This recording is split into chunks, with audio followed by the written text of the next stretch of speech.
Too much work and not enough people to get it done. This is all too familiar to the MEP trades.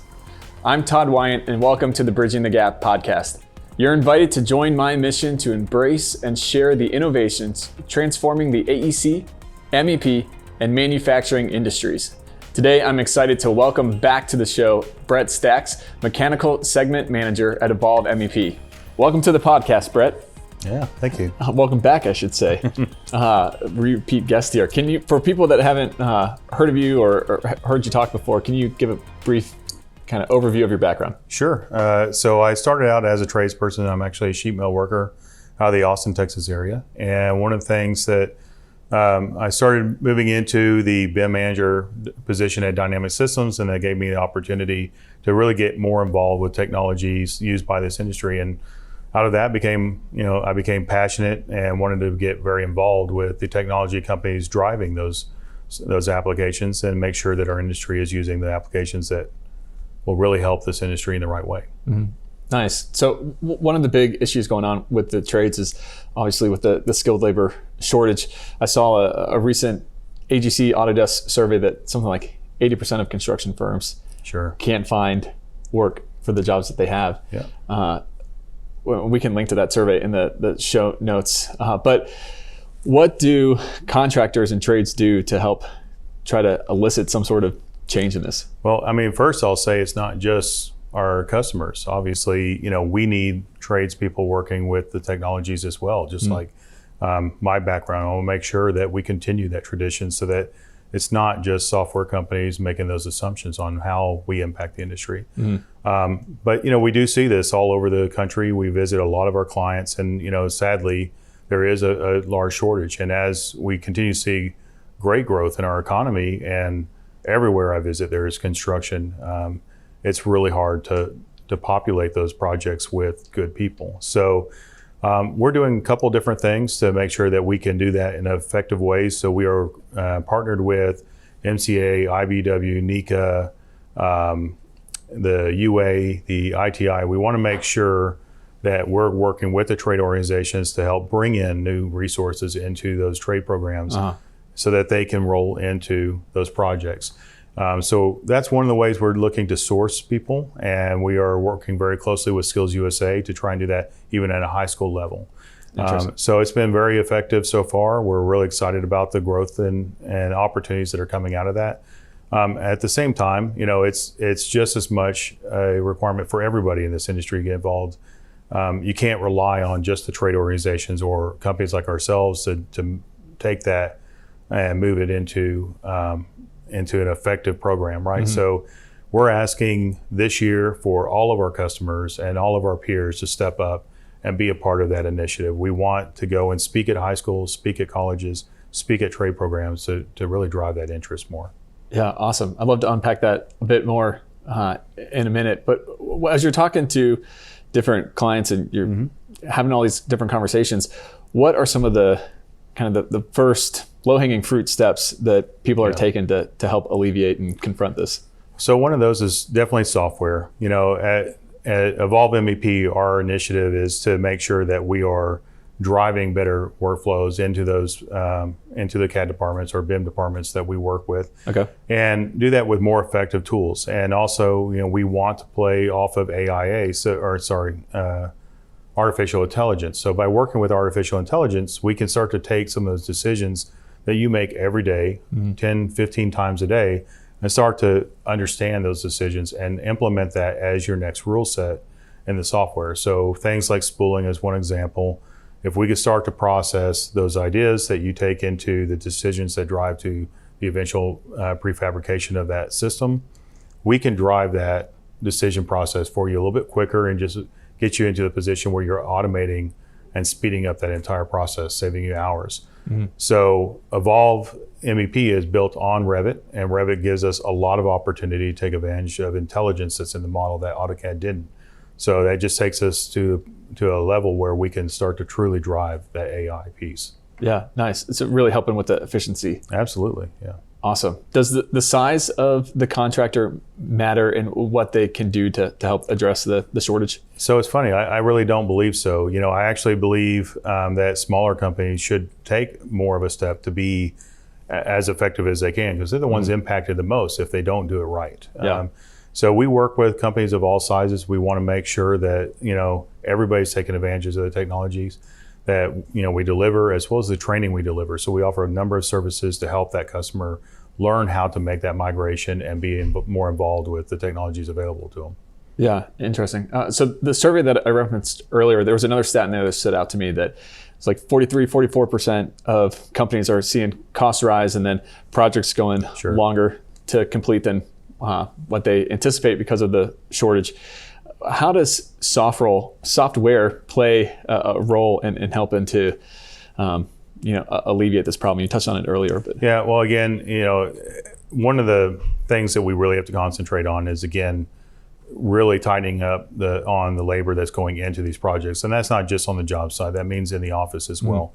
So if we can make that every person involved more effective, reduce that human error, then we're going to see profitability as a result of that. So a lot of our tools, we've asked every one of our customers to compare those tools to the applications they were using beforehand. And across the board, we're seeing a minimum of 25% improvement for every feature in our tool set. So, with that, there's easy gains for every customer that we talk to. Nice. So can software alone, kind of, not to use the name of the podcast here, but bridge the gap on that efficiency? So I would like to think so. Obviously, we will always need additional generations of skilled laborers coming into this industry to make sure that we're feeding the system. But outside of that, obviously technology can certainly take you into more efficient workflows and bridge that gap, per se. So some examples that we see on a regular basis is people are using old AutoCAD-based workflows to really drive manual processes. And if we can keep them in Revit, that's where we can drive the automation. So that's what Evolve MEP is very focused on, and we've been very successful keeping people out of AutoCAD. So back to the skilled trade organizations, our big focus right now is to help them move away from training AutoCAD and ensure that they're training everybody that comes through their program in Revit. Gotcha. So one of the perceptions of the trades is that they don't use a whole lot of technology. They're not necessarily up on software. Yeah. They're maybe resistant to that change. How do you go about alleviating some of that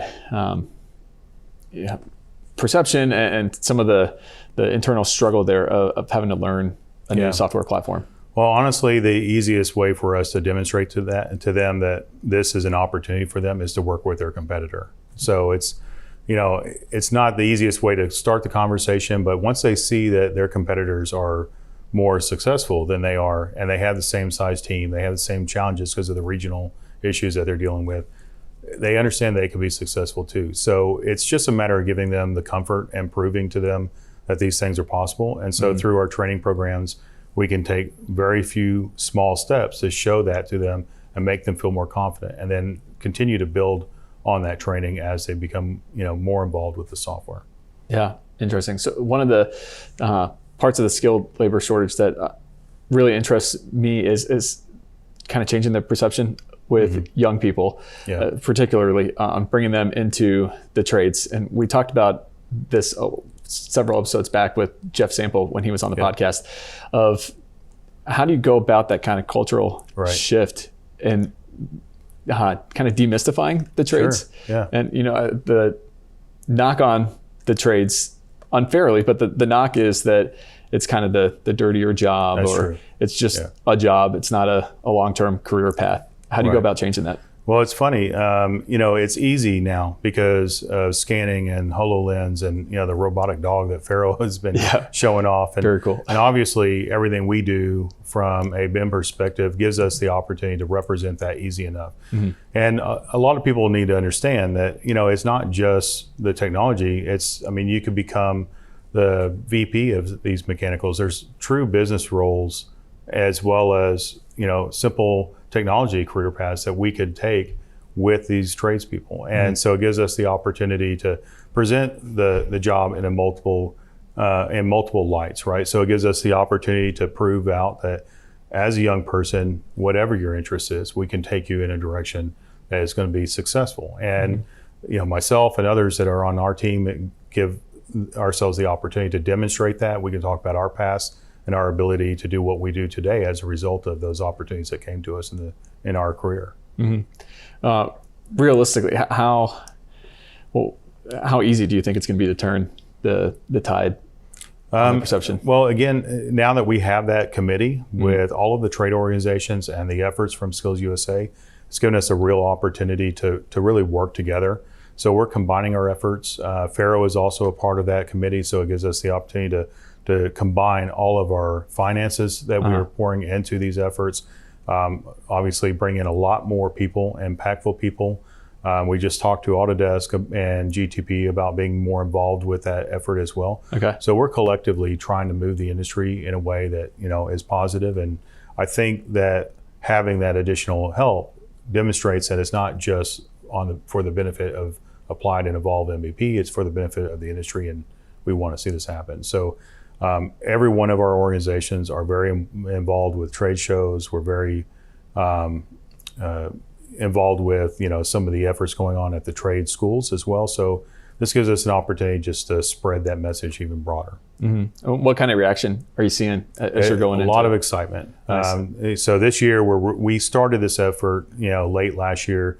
This year is the year we put everything together and we really hit the ground running. So we've got a couple different initiatives this year and a couple things that we're signed up for to ensure that we get that momentum going. And we hope to see that result by MEP Force in August. Nice. But essentially, I think that we are going to continue to see other people join this committee and allow us to just continue to drive that message deeper into the industry.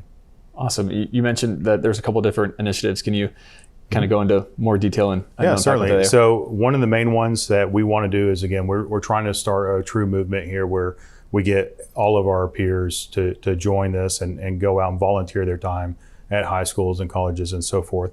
But the big thing that we're doing is, we are joining each of the trade organization events. So MCA, SMACNA, stuff like that. Obviously, AU will be very present with our peers at these trade organizations. We're bringing those same trade organizations to MEP Force and setting up an area for the skilled trade section of our partnership, so in the exhibit hall, so that we can demonstrate that we are working together on these initiatives. But we are certainly part of the Skills USA convention, which is in St. Louis this year, and then followed up after that, we're at the sorry, I'm going to forget here.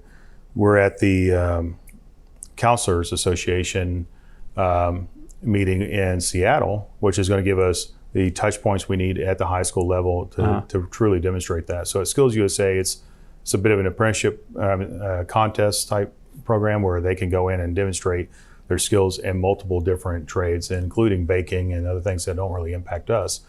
But by having a booth there, we will be able to personally demonstrate the technologies that are used by these industries and have one-on-one conversations with high schoolers. And then by working with the counselors, we'll get those invites into the high schools themselves to do those demonstrations.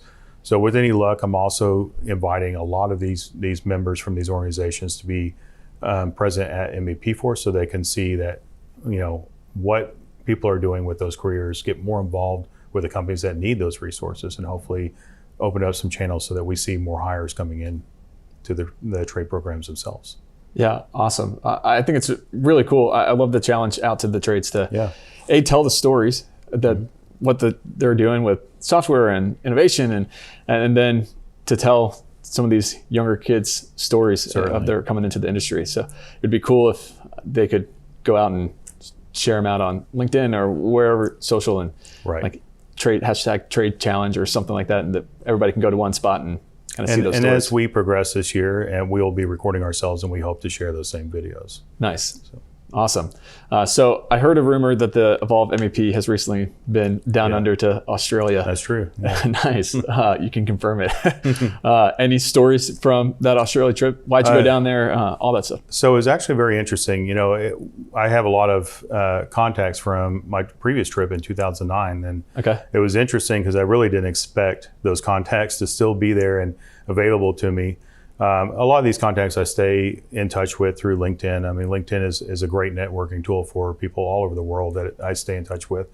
But Australia is one of those other countries that work very similarly to the way we work here in the U.S. as far as their processes on prefabrication, their movement into Revit, the estimating tools and workflows that they use, and so forth. Yeah. So So it gave us the opportunity to really truly explore those other regions and see if a product like Evolve MEP is right for that industry. So the purpose of the visit was to go visit all of my contacts in the 3 major cities that we visited, which was Melbourne, Brisbane, and Sydney.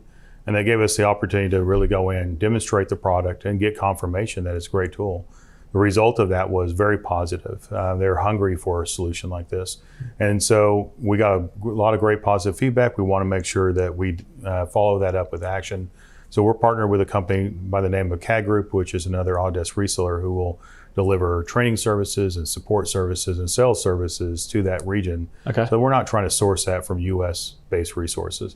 And so we'll remain very involved with that in that region of the market. We'll attend trade shows there, but they'll be our boots on the ground, I should say. Yeah, it's really exciting. I'm very encouraged. We're getting a lot of interest as a result of that visit out of the UK and Canada now. So those are the other 2 markets we're looking to launch into next. Yeah. Any memory kind of stand out from the Australia trip? Well, obviously the fires were going on, so we were a little bit nervous. And when we showed up, the fires were certainly happening and lots of smoke. But all in all, it's a beautiful country, a lot of great seafood. So I got my fill on that. Nice. And we just had a blast. I mean, it was a lot of good time. And with that trip, we brought a lot of rain with us, which I like to take credit for. But obviously it wasn't us. But it was good timing. Yeah, nice. Way to bring the rain to the fire problem over there. What's coming down the pipe in Evolve Mechanical? So we're working on our roadmap for our very next release, which will be part of the 2021 compatibility, so April timeframe. Okay. We're further diving into automation, as I mentioned, around spooling. We really, truly want to drive a smarter workflow, and we want to enable skilled labor detailers to get very involved with the decision making through the software, but not necessarily have to do all the steps themselves, right? So that gives us the opportunity to work very closely with our customers, get direct feedback on how their processes work, how we can impact their businesses in a positive way. So we've got a number of different things. And again, because it's Revit based, we really get to tie in those needs from the construction market into those opportunities that come out of work sharing and other tools within Revit, and integrate these 2 things a lot better than they are. And we're doing a lot of this, as I mentioned before, in collaboration with Autodesk. So we just came out of a meeting with Autodesk to talk a lot about the future of the platform, ensure that Revit and fabrication and Evolve MEP are working in parallel. So we got a lot of confirmation out of that meeting that that's exactly what's happening. And we're very involved with them in some of their internal discussions and how we help support the trades more through this application. So a lot of that is going to drive what our end result is for this year. But at the same time, we've got a strong roadmap coming from our customers, a lot of backlog, and again, a very heavy drive around automation. So we've done a lot of that in this last release. This very next release is just as focused on that. Yeah, very cool. It's really cool when you look back over the year or 2 of Evolve Mechanical being out, just the sheer progress that has been made and the features getting put into mechanical. You guys are just cranking out new features right and left. I appreciate it. It's truly been the most fun I've had in a position like this over my former roles. This organization works way faster and way harder than I've ever seen. As a smaller company, we naturally can be more agile and more involved and more transparent with the customer, which was key for me in this role because I didn't get that out of the former companies I worked for. And just the sheer fact that we can be transparent with the customer allows us to be more effective with every release. Yeah. And in turn, we can work a lot faster. At those other companies, a lot of times you aren't allowed to do that, so you're doing a lot of guesswork. And then obviously you don't hit the mark, you got to rework that in the next release. So you just lose a lot of ground that way. So that's honestly, I think, the contributing factor to this. But outside of that, we have a ton of passion. We just hired a lot more people to add to this team. So we're just going to keep the foot down and keep rocking, man. It's going to be a great year. That's awesome. I think one of the cool things about Evolve MEP is that you guys hold regular meetings with your clients to get the feedback, to get what they like, what they don't like. Right. And it's pretty open communication there. Yeah, naturally, the hard part is, as technical people, we're a bit introverted, right? So we have to dig that out of our customers. We have a few passionate customers, but at the same time, I want a very collective group, giving me that feedback. I don't want to make sure that it's not just one loud person in the call. So we're constantly pushing. This year, I'm going to add in some on-site visits to major cities, and that's going to give me the opportunity to literally go visit some of our customers in those areas and make sure I'm in their office, understanding their processes, and taking that feedback with me for the other meetings that I hold. Yeah. But yeah, those customer meetings give us that opportunity, as we've talked, to get the right feedback, really truly understand how it's going to impact. So, typically you get a great idea from a customer, and then you go back and scope out how that feature works. When we do those customer calls, what we're able to do is we're actually able to ask them, what do they want to happen in the dialogue, exactly what workflow will help them, and get that feedback, get them more involved with this side of the process. And so they get a lot of pride out of that, as far as having that involvement with the software development team.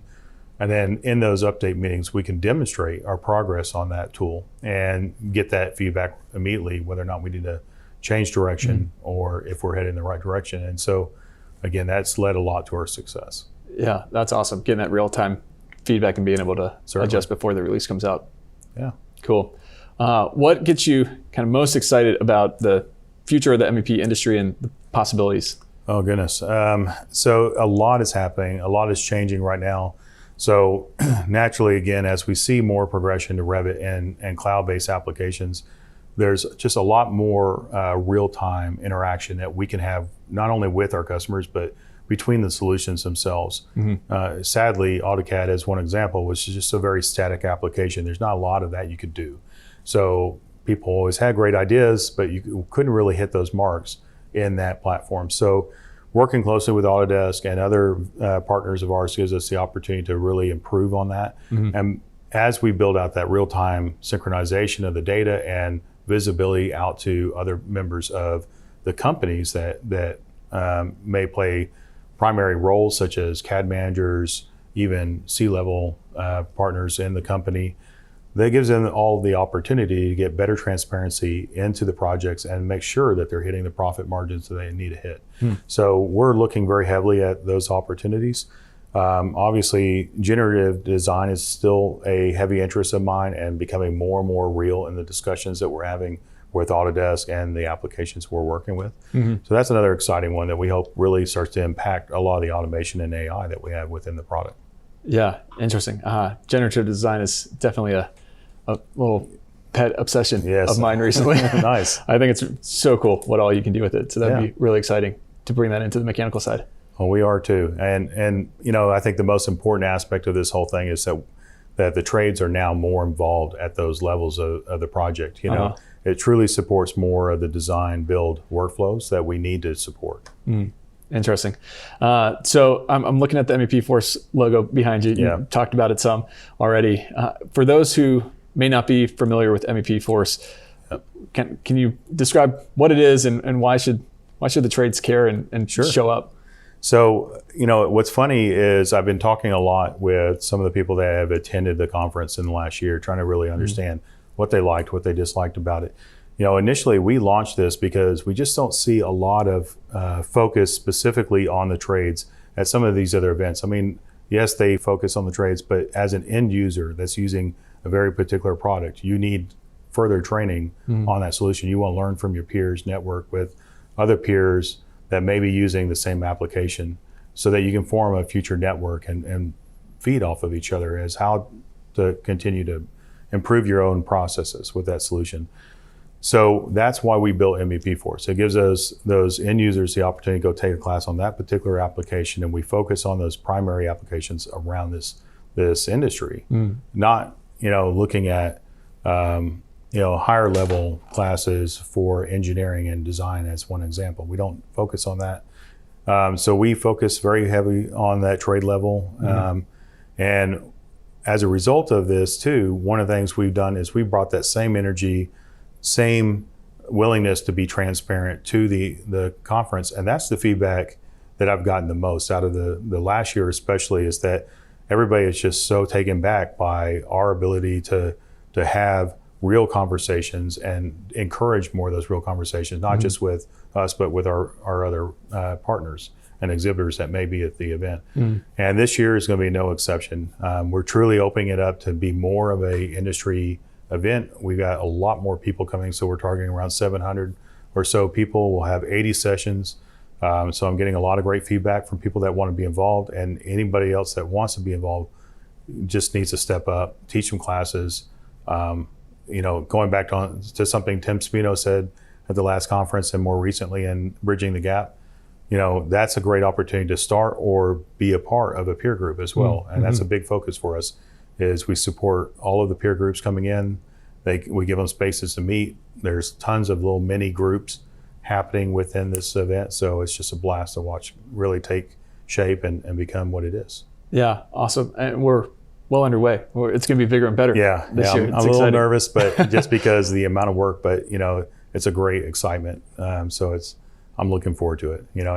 I have so many friends that come together for that event. It's a great opportunity for me to reconnect with everybody as well. Yeah, I think the energy in the crowd is always, that's one of the exciting things for me, to see it come together and everybody really get excited to be in there. You can feel that buzz.